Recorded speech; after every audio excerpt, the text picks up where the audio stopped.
শুধু দর্শক, আমি খন্দকার মাসুদুজ্জামান। আমি দীর্ঘ প্রায় 18-19 বছর হতে চলল আমার পিতা ও ভাই হত্যার বিচারের দাবি জানিয়ে আসছি।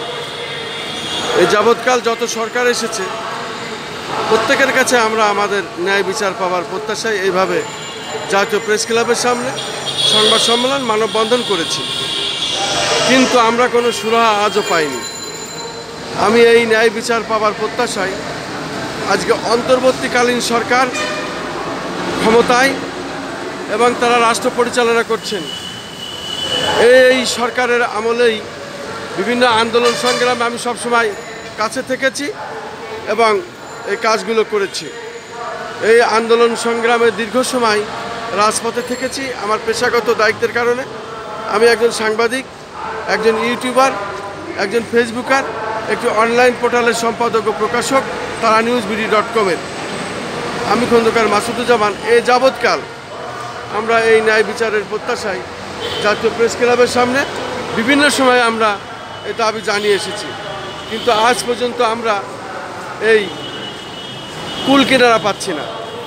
আমি অন্তর্বর্তীকালীন সরকার প্রধান, নোবেল বিজয়ী বিশ্ববরেণ্য ডক্টর ইউনূস, ওনার কাছে আমাদের দাবি ন্যায় বিচার পাবার প্রত্যাশায় আমরা ন্যায় বিচার পাবার দাবি জানাচ্ছি। 2006 সাল থেকে এ পর্যন্ত আমি এই আন্দোলন সংগ্রাম করে আসছি আমার পিতা ও ভাই হত্যার বিচারের দাবিতে, কিন্তু আজও আমি এই হত্যার বিচার পাইনি। আমার আব্বা একজন ব্রিটিশ আমলে পুলিশের চাকরি করতেন এবং ব্রিটিশ বিরোধী আন্দোলনে সক্রিয় ভূমিকা রেখেছিলেন এবং উনি একজন বীর মুক্তিযোদ্ধা। যখন পানি উন্নয়ন বোর্ডে খুলনা অঞ্চলে উনি চাকরি করতেন, তখন দেশে মুক্তিযুদ্ধের সময় উনি মুক্তিযোদ্ধাদের সহকর্মীদের ট্রেনিং দিতেন। খুলনা অঞ্চলে সুন্দরবন থেকে বিভিন্ন এলাকায় উনি যুদ্ধ করেছেন, অস্ত্র ট্রেনিং যেহেতু ওনার জানা ছিল পুলিশের চাকরি করা অবস্থায়, এবং তখন থেকেই আমরা আব্বার সঙ্গে মুক্তিযুদ্ধায় আমরা অংশগ্রহণ করেছি। যেহেতু অনেক খবর আদান প্রদান উনি আমার দিয়ে করাতেন, সেই হিসাবে আমিও একজন মুক্তিযোদ্ধা। আমার কয়টা ভাই আছে, তার ভিতরে খন্দকার রবিউজ্জামান শিপার, সেও মুক্তিযোদ্ধা, এবং আমার বড় ভাই খসরুজ্জামান বাবু, সেও মুক্তিযোদ্ধা। আমাদের পরিবারে মুক্তিযোদ্ধার সংগঠক আছে। আমার নানা খন্দকার রওশন আলী, উনি মুক্তিযোদ্ধার সংগঠক। আমার নানি, উনি খন্দকার জবেইদা বেগম, দুজনেই মৃত্যুবরণ করেছেন, কিন্তু দুজনেই মুক্তিযুদ্ধের সংগঠক। এভাবে আমার বাবা মা প্রত্যেকেই মুক্তিযুদ্ধে অংশগ্রহণ করেছেন, সক্রিয় ভূমিকা রেখেছেন খুলনা অঞ্চলে। আমরা বিভিন্ন সময় বিভিন্ন জেলাতে আমার আব্বা চিঠিপত্রের মাধ্যমে ওই সময় যুদ্ধের সময় আমরা তখন ছোট, আমাদেরকে দিয়ে বিভিন্ন জেলায়, বিশেষ করে খুলনা থেকে ঝিনাইদহ জেলা, এরকম শৈলকুপা, কুষ্টিয়া, বিভিন্ন জায়গায় উনি খবর আদান প্রদান করাইতেন। এইভাবে আমরা মুক্তিযুদ্ধে ভূমিকা নিয়েছি, কিন্তু আজ পর্যন্ত এই মুক্তিযোদ্ধা পরিবার, সাংবাদিক পরিবার ও রাজনৈতিক পরিবার, এই যে পিতা ভাই হত্যা হলো, এর কোনো বিচার আমরা আজও পাইনি।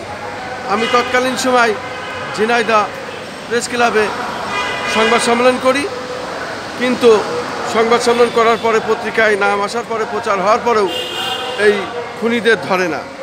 এতে বোঝা যায় খুনির সাথে কারা জড়িত ছিল। আমাদের কথা হলো এখন উচ্চতর তদন্তের মাধ্যমে, ন্যায় বিচারের মাধ্যমে এবং দেশের প্রচলিত আইনের মাধ্যমে, বিচার বিভাগের তদন্তের মাধ্যমে আমরা ন্যায় বিচার চাই। আমার ভাই খন্দকার রবিউজ্জামান শিপার, তাকে নিজ বাড়িতে 2008 সালে নির্মম নৃশংসভাবে এই দুষ্কৃতিকারীরা হত্যা করে, বিশেষ করে মাফিয়া। ওই সময় জেনারেল আজিজ যখন দেশে ধরপাকড় শুরু করে এবং যারা প্রকৃত রাজনীতিবিদ, যাদের অর্থধন সম্পত্তি ছিল, যারা এলাকায় অত্যন্ত শান্ত প্রকৃতির, তাদেরকে ধরে নির্যাতন করে। জেনারেল আজিজের আমলে আমার ভাই খন্দকার রবিউজ্জামান শিপার তাকে ঝিনাইদহ জেলা শৈলকুপা কলেজে তখন সেনাবাহিনী অবস্থান ছিল, তারা ওখানে থাকতো। একসময় রাত্রে আমার ভাই খন্দকার রবিউজ্জামান সিপারকে ধরে নিয়ে যায় সেনাবাহিনী, ধরে নিয়ে যায় শৈলকুপা কলেজ প্রাঙ্গণে। রাত্রে তারা নির্যাতন করে এবং তাকে অত্যন্ত কঠিনভাবে তারা নির্যাতন করে এবং সেই বিচারও আমি জানাই। আজ পর্যন্ত আমরা এই ন্যায় বিচারের প্রত্যাশায় প্রায় 18 বছর পার হয়ে গেল, আমরা কিন্তু এই বিচার আজও পাইনি। আমাদের কথা হলো, আমরা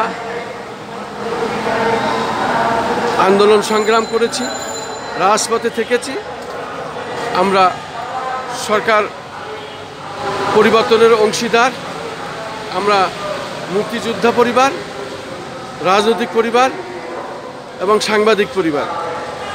আমরা এখন এই অন্তর্বর্তী সরকারের কাছে ন্যায় বিচার চাই এবং এই ন্যায় বিচারের দাবিতে আমি আজও মানববন্ধন করে যাচ্ছি, সংবাদ সম্মেলন করে যাচ্ছি এবং আমি আমার ন্যায়সঙ্গত বিচারের দাবিতে বর্তমান অন্তর্বর্তী সরকারের কাছে আমি দাবি জানাচ্ছি।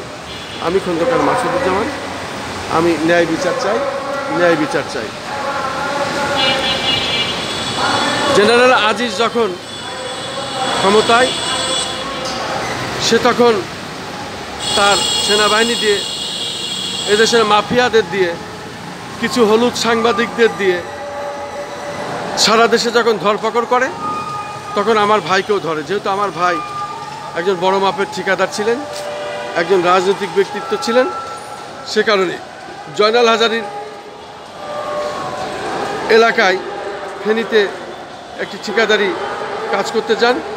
তখন কাজ শেষ হলে জয়নাল হাজারী সে তার বাহিনী দিয়ে আমার এই ভাইকে অস্ত্রের মুখে ধরে নিয়ে যায় এবং অস্ত্রের মুখে ধরে জিম্মি করে সেখানে জনতা ব্যাংকের ম্যানেজারকে ধরে এনে জোর করে চেকে স্বাক্ষর করে নেয়, সমস্ত টাকা পয়সা নিয়ে নেয়।